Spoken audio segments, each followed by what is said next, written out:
Hey friends, welcome back to Olive Branch Homestead. I am Isabella Hunt, and I'm so thankful to have you here today. I am doing a little bit of just a vlog today, showing you a little bit about what we got going on. I'm making pancakes this morning for my babies and I, just having a little bit of a slow morning, and then I'll be hopping into a few things that I'm going to share with you.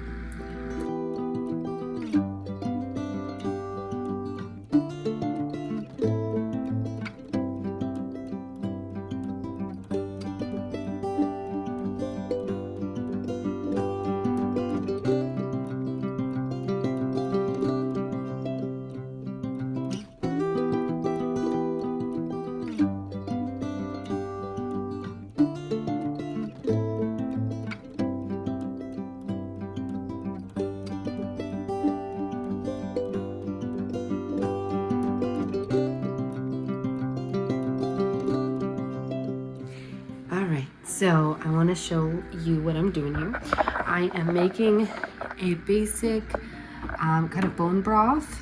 I'm using very large, what's called soup bones, and so it's things like kneecaps, knuckles, things like that. And I'm filling it to cover the bones with water. The more bones with a lot of cartilage in it, the thicker the broth will be.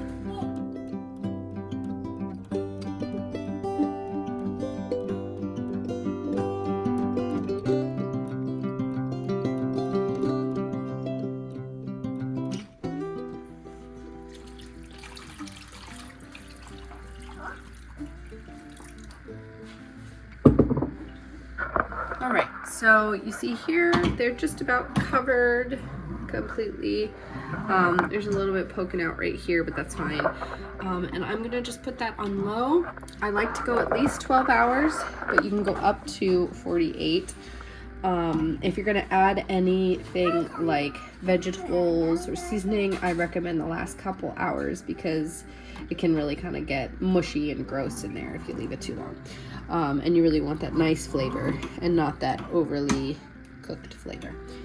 So yeah, I like to make broth as often as I can, but in the seasons where I can keep up with it, I try to do about once a week. I make a big pot like this, and I use half of it for things like hot chocolate and just kind of like just random things I need broth in, and then the other half I will add like stuff to make a soup that week. And usually it'll be like a dinner that will turn into lunches for leftovers, or leftovers for lunches. So yeah, normally I do actually a very simple broth unless it's a specific recipe I'm looking to, like flavor profile I'm looking to achieve for a specific recipe. I typically just do bones in my broth.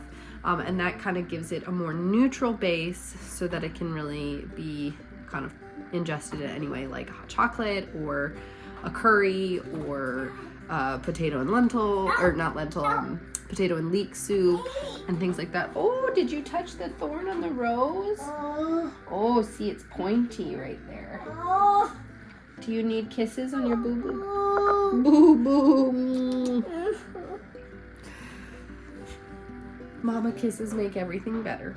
Hey friends, we are here at Ace Hardware to get some trellis supplies for our tomatoes, and we will be looking around the nursery because who doesn't love to look around a nursery in spring? And everything is blooming right now and it's just so beautiful. So I wanted to take you around with us, and me and the kiddos, and yeah, let's go find our trellis supplies.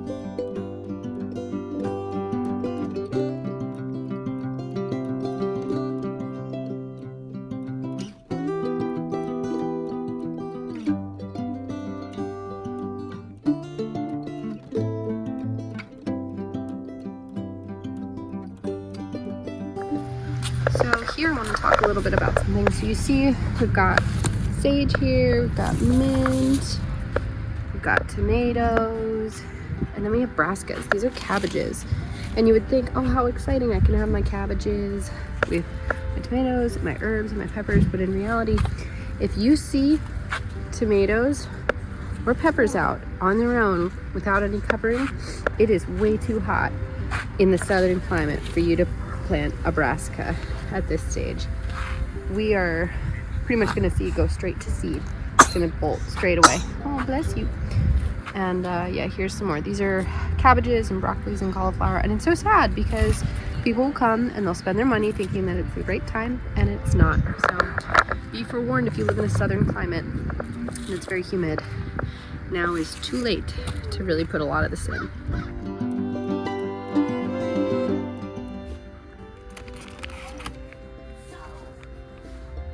8-inch zip ties.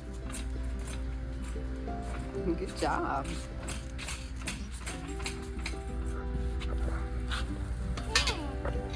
Two T-posts and galvanized hardware cloth.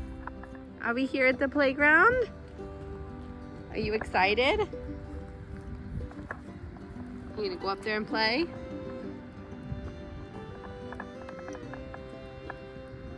Go ahead. Go to the spiral slide.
So right now I'm making dinner, prepping it for tonight.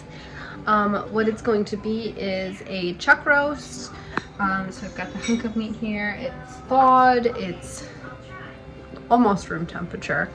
And what I'm going to be doing is searing it and then dicing up a medium-sized onion, adding a little more oil after I sear it. Add the onion in, let that kind of get translucent and sweat a little. And then I am going to add like tomato paste, garlic, broth, herbs. Woo! There we go. Nice sear. You want that nice sear.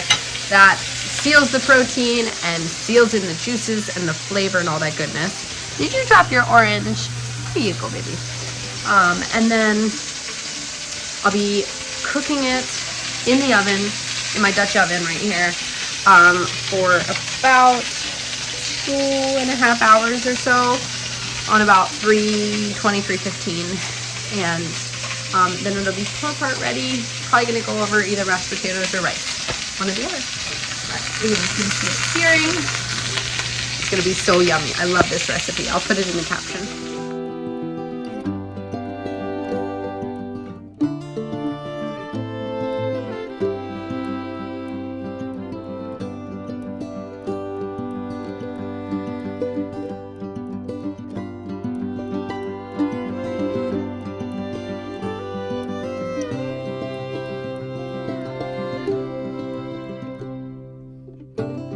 Friends, so now I wanted to talk about my tomatoes. So what I am going to be doing is transplanting. I have 6 tomato pots here. I'm going to be transplanting 3 of them. They're 3 different varieties. I'm doing a large red, a paste, and a cherry tomato. So I'm very excited. They're all ready to go. They're the right size. They're very hardy. One thing I did with my greenhouse is I've just left it open for a long time because the weather permitted that, and so it made my hardening period very short. Hi. Who are you? Hi. So yeah, I'm gonna show you. Rawr!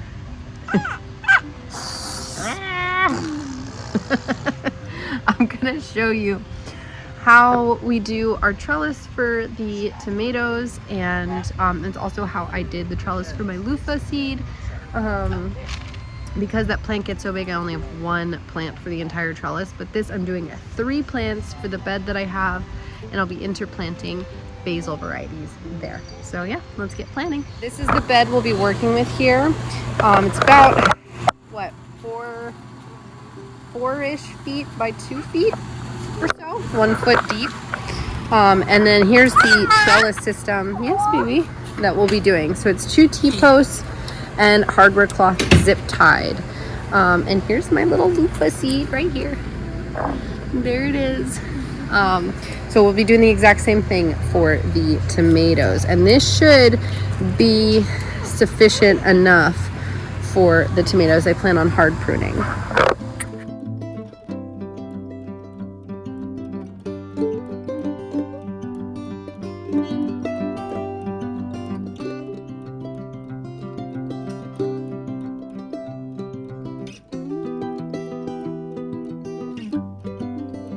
So you can see here we've got the 2 T-posts, and it is hardware cloth. It is a little flexible, which I don't love, but my plan is to put 2 on one side and 1 on the other, and so I think with the 2 it'll kind of like the 2 sides, it'll kind of balance itself out. So that'll be great. I plan on very hard pruning, so it'll hopefully have a lot of airflow. By the end of the summer, it might be a wild little bush, but that'll be okay. Thank you, honey, for your help.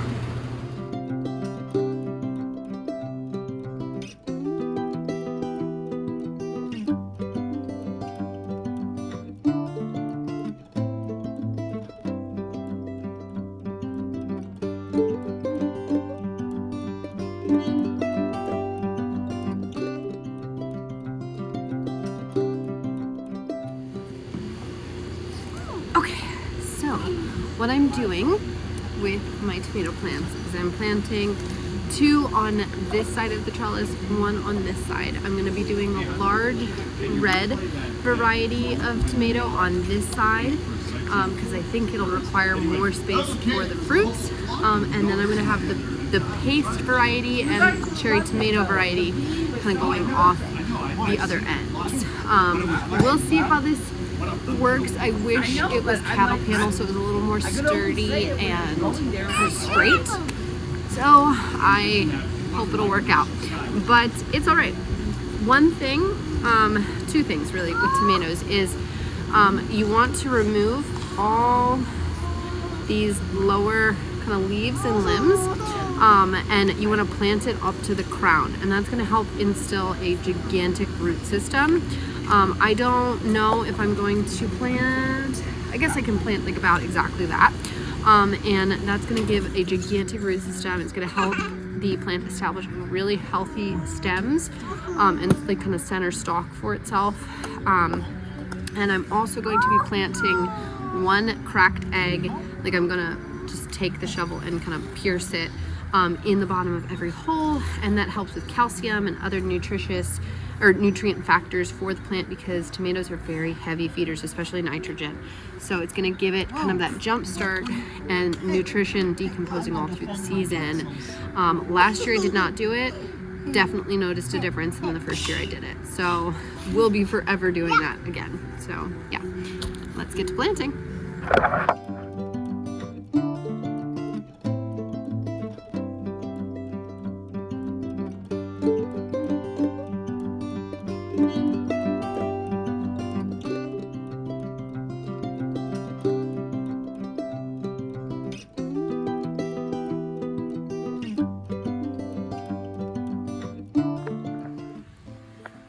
So right behind me, you see I have all 3 tomato plants planted in their respective spots with the eggs. I did top dress with a little bit more nutritious organic matter for it, and that was just an extra measure because they are such heavy feeders. Now my cherry tomato, I did not realize when I picked it out, but actually had 2 tomato plants in the same cell. That was an accident. One of them was really strong and healthy. The other showed a little bit of purpling on its stem, and I know that's not the variety. I know that is just a nutrition deficiency. So I did not put that one in the soil. I favored the one that looked really good. So here you have them.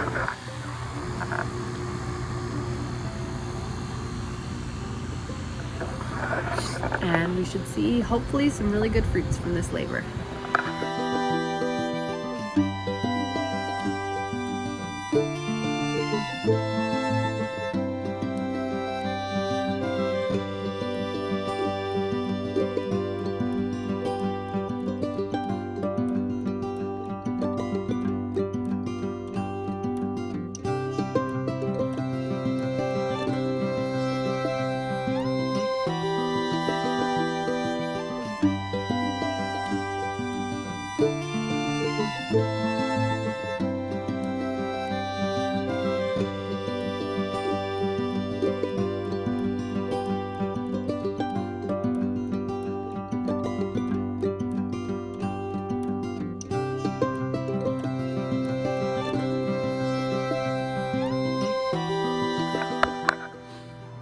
Thanks for hanging out with me today, guys. I had a blast making this vlog. I am ready to sit down to dinner with my family. We're having this chuckroast with rice, and my little babies are eating some buttered bread sourdough that I had made. I love it. And yeah, I just want to encourage you to go plant something this year and step into the life of being a gardener if you haven't already. And if you are a gardener, have a wonderful season. It's right upon us, and it's a really exciting time of year. So happy Easter, and I'll see you next time. God bless you and yours.